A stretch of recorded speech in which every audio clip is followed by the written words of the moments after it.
Hey folks, just a quick update while I've still have a usable phone, albeit the one that's now tethered to the wall again.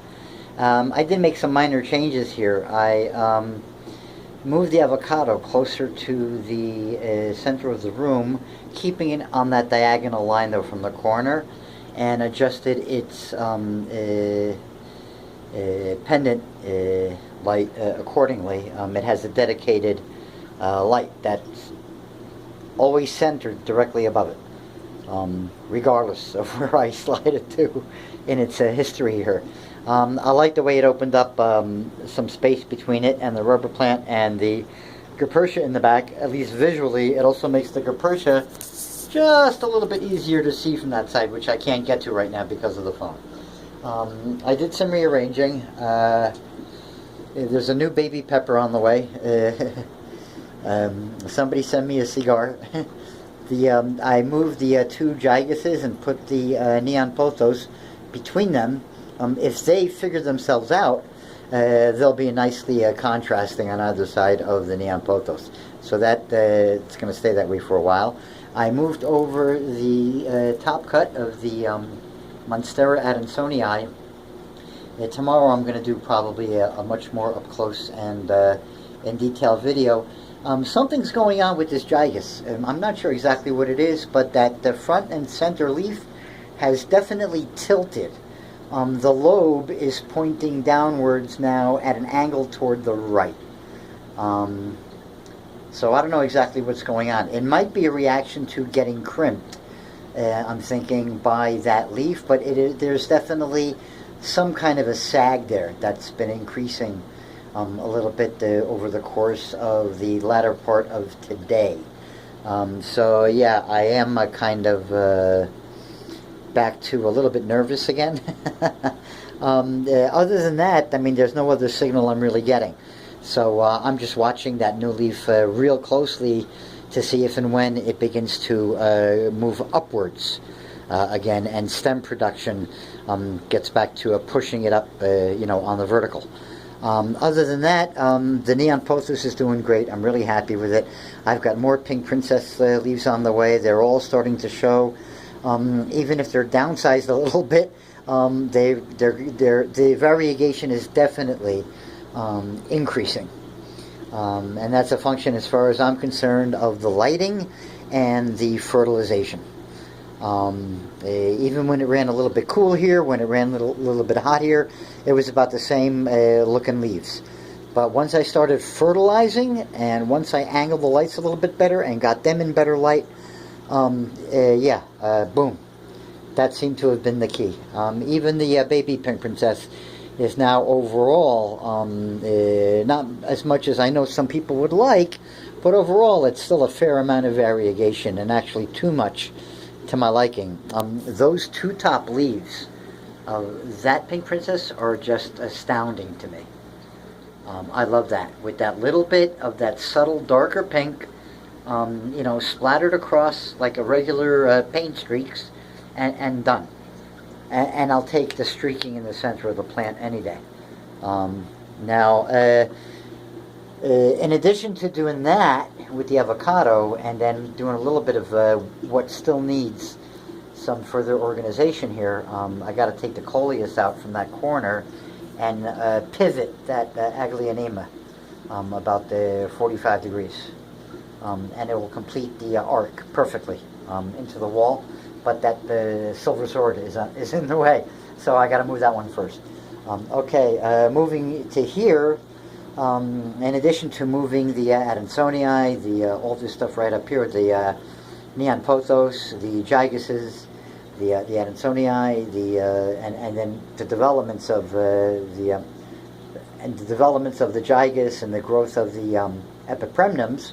There's a new leaf on the way. It wasn't rooting in. It looked like a root. It was a leaf growing into the sphagnum that has subsequently corrected itself, I'm very happy to say. I do want that to root in, though, along the pole and start to upsize. We'll see what happens with this leaf. It may just do that for me. And we'll get more up close and personal with it as time goes on, either over the weekend or early next week. I do want to start prepping that silver sword and some materials for a quick air layering prep. Plastic around it, some Velcro, and sphagnum moss, and maybe cut one leaf stem, because I really want to get close to where the really dense area of growth is. But we'll see. And I may do a V-notch in the stem, I may not. Again, we'll see. I'll take it out, I'll take a look at it, see what's going on. In the meantime, there's a adensonii there, not that paler part, the top cutting, but the cutting that started below it and is overtaking it is a deep, dark, rich green. Very happy, just like that. So I'm happy about that. I did want to show at some point it's really difficult with the way this cordage is and the way I have to hold the phone. But yeah, here's how that cellulose corner turned out. Little bit of a storage space there going on, but yeah, I'm really happy with what it is here. And you can see just how much that light, that's a little 32 watt spotlight, 3 feet higher than the highest cellulose leaf, and centered between the two plants. And look how wonderfully, even way down at the floor, look at how wonderfully it lights things up here when the curtains are drawn and the blinds are closed. It is a powerful little light. I told some other YouTubers who were just starting out with that brand that I had experience with, half a year, 8 months before them, that based on just on what I saw here with the coleus, to be careful with not putting the lights too close to the plant. I would rather start out a little bit farther away, see the plant reach, or get a little bit leggy, 1 or 2 leaves or 1 or 2 branches, and then adjust and get closer, then start too close and possibly burn, bleach leaves, and then go farther away. I think it's much easier for the plant to ramp up than get scorched and then ramp down, without getting scorched when you're ramping it up. Plants can deal with lower light or too low a light scenario for quite a while, a good portion of them. When I was doing all of this changeover, I was left with little bits of pothos or epipremnum or God knows what else. Syngonium, all of these, a lot of these plants, I had little bits of stem and stuff left over in pots of soil that took me months before I got to actually being able to sift them out and re-prep the potting mix for use. Without my watering or anything, leaves began to sprout. I mean, come on. How nutso can you get? Anyway, yeah, they're just amazingly resilient sometimes, and able to survive the toughest what have yous. But at any rate, because I did this rearranging here, and also decided whether it was ready or not to move the calathea between the jungle boogie, kind of, and the pink princess. Well, jungle boogie and the bipennifolia. Sorry, I had to move around again more of this small stuff. And I decided, also because they just look fantastic, I thought I would do a little ring of the alocasia, begin the silver dragons as the end of the horseshoe, and thereby extend the horseshoe that goes from the the gloriosum and the pink princess, gloriosum, then there'll be the alocasias continuing the line this way from the gloriosum to the very front. And keep in mind, those alocasias are going to get a little bit taller. They're going to double in height. They're going to come up to the base of the aglaonema, easy, and possibly even the base of the gloriosum leaf as they grow and mature. And they're doing so wonderfully. I couldn't be happier with a nicer little set of mixed young cuttings, literally cuttings, and the pulls, rips out of the mother colony. I got the total of 3 and 3, 3 pulls, 3 cuts, and then as you can tell, I've got some nice doublets of corms in 2 pots back there. That pot right there, the bright green, those are brand new leaves. That's the youngest of the planted corms. Well, those 3 over there are still waiting to go into a pot. They just started to look like they're sprouting recently, so I'll tuck them into a 6-incher, the 3 of them together, and it's about lights out. So there you have it, folks. The gigas is doing something a little bit weird. It looks a little bit iffy right now. It really looks to me like it just shrunk in a bit, some of the areas of the leaves. I really don't know what's going on. It's not feeling right. You can see that lower leaf. You see that ribbing almost?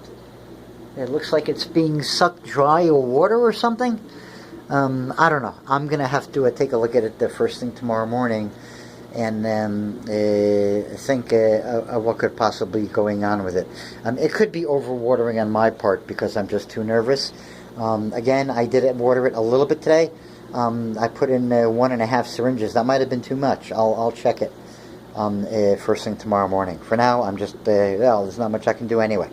Lights are about to go out. So there is the wall. As it is, like I said, I really like those big endas. I'll just stop with a focus on those right there. That's old pre-transplant, pre-cut, pre-pull leaf. That one, and there are 2 on that plant. Other than that, every other leaf, barring a water stain, is perfect. Perfect color, near perfect shape.